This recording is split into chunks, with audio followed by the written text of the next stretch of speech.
Ողջույն հարգելի մեծ պանիր սիրողներ, բայց շատ ժամանակ այդ մեծությունը դուք չեք կարողանում պատկերացնել, դա ինչ չափսերի մասին է խոսքը գնում, որտեվ գալիս եք խանութ ու տեսնում եք արդեն կտրատած, ասում եք ես այն մեծ պանիրն է, բայց լավ չեք պատկերացնում։ Հիմա ստացել ենք այտենց մի հատ մեծ պանիր, բացենք։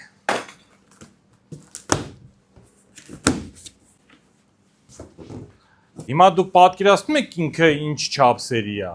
Համեմատության համար վերցնեմ սա, որը համարվում է մեծ պանիր, 2.5 կիլոգրամ։ Ու այսինքն որ դնում ենք կենտրոնում, ստացվում է ինքը շատ փոքր պանիր է։ Նույնն էլ վերաբերում է սա,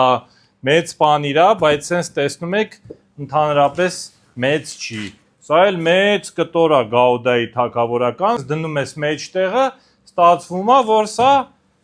ինչ մեծ, փոքր պանիր է։ Աբա 40 կիլո է։ Դե եկեք կտրենք, շվեյցարական պանիր է, կոչվում է Fiora de Alp, Ալպերի ծաղիկները։ Ունի սերուցքային շատ նուրբ համ, համադրվում է կարմիր եւ սպիտակ գինիների հետ։